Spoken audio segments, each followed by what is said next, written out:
Amados, a paz do Senhor, como é que vocês estão? Satisfação estar aqui falando com vocês neste culto abençoado, o culto da vitória, o culto do milagre de Deus para a sua vida. Quero agradecer ao pastor Wellington que nos fez esse convite e nós estamos aqui hoje para trazer uma palavra de Deus para o nosso coração. Então, o tema da nossa palavra é pequenos na fé, grande em milagres. Aleluia! O seu milagre vai ser grande. Eu quero dizer para você o seguinte, que é tempo de você ter fé. Se ela está pequena, é tempo dela crescer. Se ela já está grande, é tempo dela se manter. Mas eu quero dizer algo para você. O teu milagre vai acontecer. Navegando no milagre de Deus. Em Mateus capítulo 8, versículo 23, é o tema da nossa mensagem. A Bíblia relata que Jesus ele entra no barco e os seus discípulos começam a seguir ele.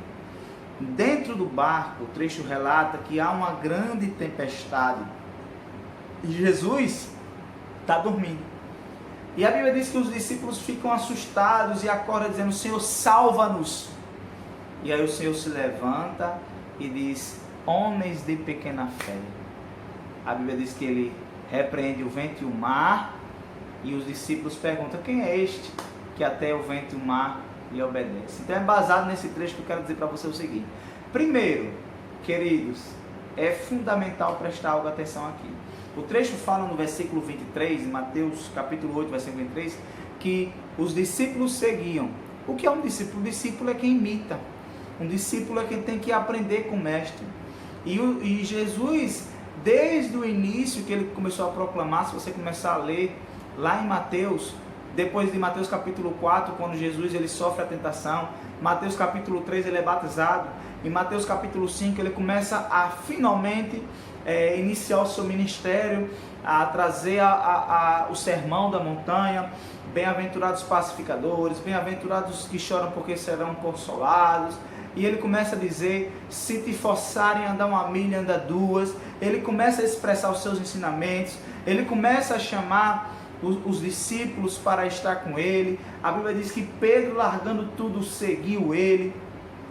Largou o seu trabalho, largou o seu pai e foi seguir o mestre. E aí Jesus chama a multidão. Em Mateus capítulo 6 ele começa a falar que você não deve estar ansioso ou inquieto por coisa alguma, porque vocês andam ansiosos, basta para cada dia seu mal. E ele começa a declarar ali para a multidão paz, bonança, bênção, que as pessoas descansem o coração. Ele diz: vocês são muito mais importantes que os pássaros. Olhe para os pássaros, não plantam, não semeiam, mas o Senhor dá o mantimento, o Senhor dá o pão. Então, porque vocês andam ansiosos, vocês não têm muito mais valor que os pássaros que estão no céu? Não vos preocupei pelo que haver de comer, pelo que haver de beber, pelo que haver de vestir, basta para cada dia o seu mal. E aí Jesus diz: buscai primeiro o reino de Deus e toda a sua justiça, e as demais coisas vos serão acrescentadas. E Jesus continua trazendo os ensinamentos. Ele tenta colocar fé nas pessoas, ele tenta despertar fé nas pessoas, mas as pessoas parece que ainda não estavam atentas. E ele diz: pessoas de pequena fé, não andei temerosos pelos que você há de comer, pelo que você há de beber. E aí Jesus, já em Mateus capítulo 7, Jesus fala que todo aquele que ouve a sua palavra é semelhante a um homem que edifica a sua casa sobre a rocha. E aquele que não edifica a sua casa sobre a rocha, que edifica sobre a areia, vem vento, vem os rios, vem a tempestade e a casa desaba. Mas todo aquele que edifica a sua palavra sobre a sua casa, sobre a palavra, sobre a rocha, ele diz: pode vir vento, pode vir rio, pode vir tempestade, pode vir adversidade, mas aquela casa não vai ser abalada.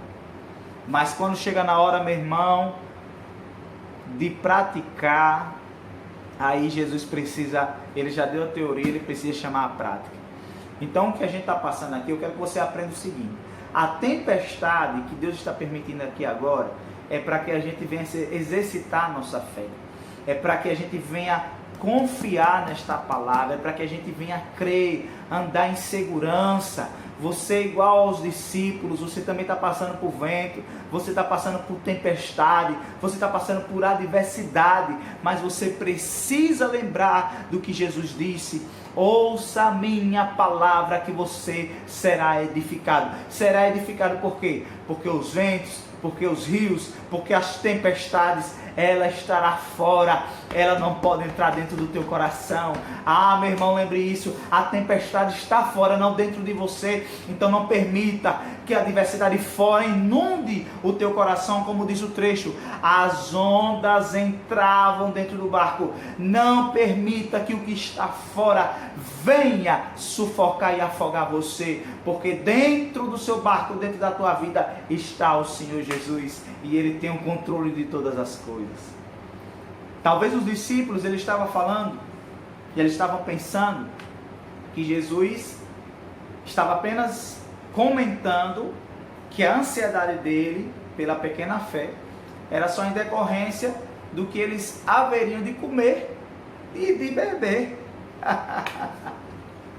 E o de que vestir. Eu fico imaginando que os discípulos ouviram aquilo só achando que o que o Senhor ia proporcionar a eles era só alimento, era só sustento físico. E aí Jesus permite uma adversidade onde abala a alma dos discípulos. E eles começam a entrar em pavor, eles começam a entrar em medo. E olha que o pavor, o terror, é o último estágio de um medo de uma pessoa. Como é que funciona? Deixa eu falar rapidinho para você. Os 6 estágios de um medo do ser humano. Primeiro, para que serve o medo? O medo ele serve para proteção. Então os discípulos estavam com medo, então eles começam a pensar o que tem que fazer. O medo ele serve para proteção da pessoa. O medo ele é um sentimento básico do homem, né? Ele serve para uma proteção.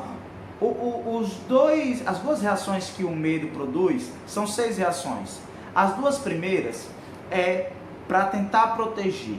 É um medo que é para antever a situação. É um medo controlável.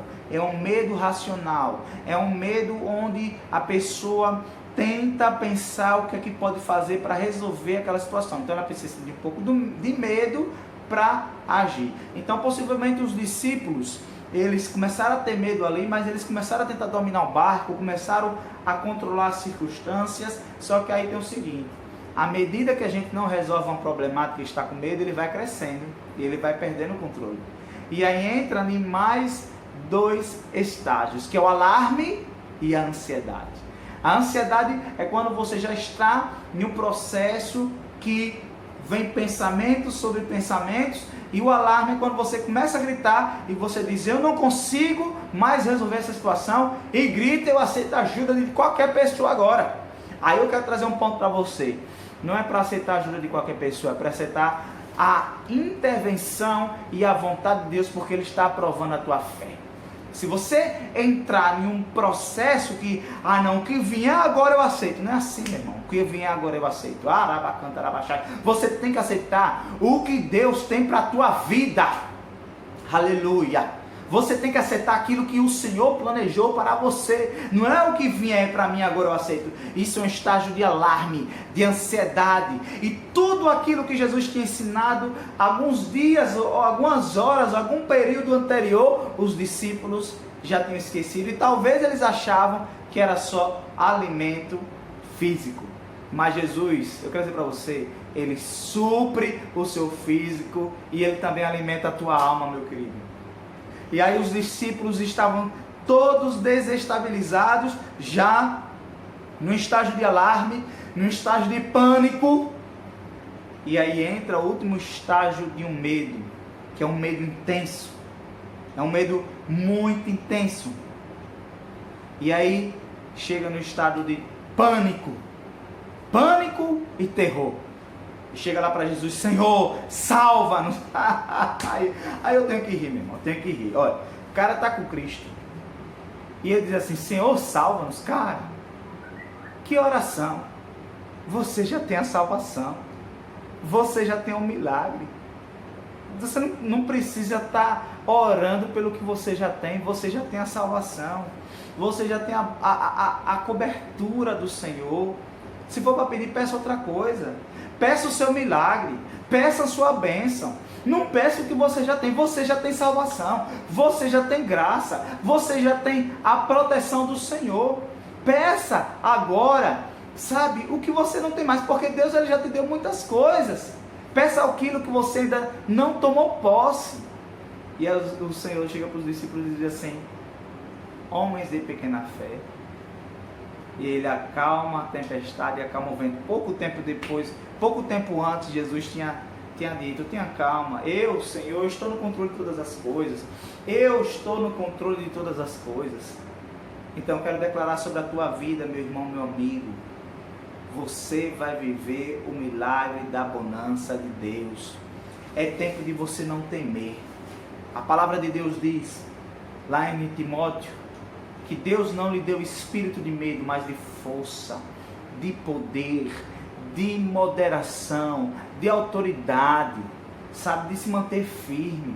Não é tempo de entrar em pavor, não é tempo de entrar em terror, não é tempo de permitir que as ondas entrem dentro do seu barco que você acha que acabou, não é tempo de entrar em pânico, também não é tempo de achar que você pode controlar todas as coisas, mas também não é tempo de você achar que tudo entrar no estado de alarme. Agora qualquer coisa serve, não. O que serve para você é Romanos capítulo 12, é a boa, é a perfeita, é a agradável vontade de Deus. Essa sim serve para a tua vida, essa sim serve para você.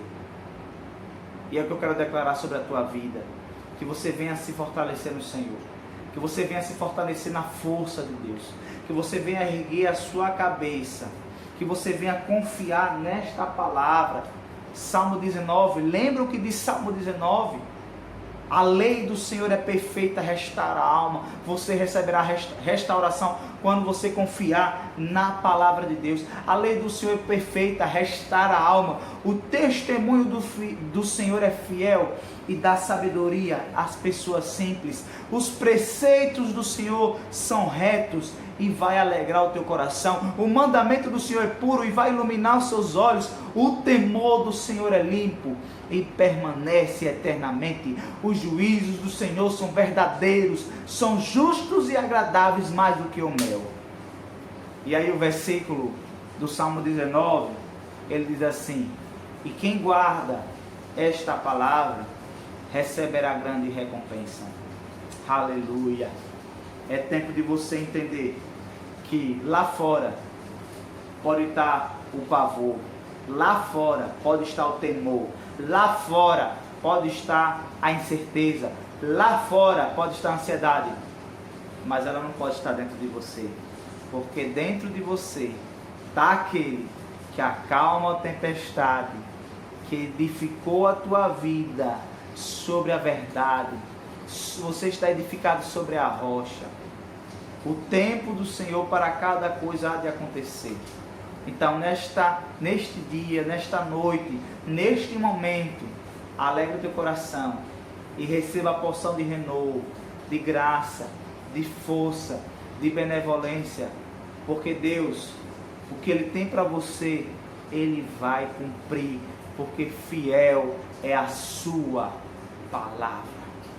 Que o Senhor possa aplicar essa palavra no teu coração, que o Senhor venha derramar graça, que o Senhor venha derramar renovo sobre a tua vida, que você não venha entrar no estágio de alarme, de pânico, de ansiedade, nem de pavor, mas que você venha entrar num tempo de descanso, de refrigério, de confiança, e que sua fé seja totalmente renovada em Cristo Jesus, o nosso Senhor.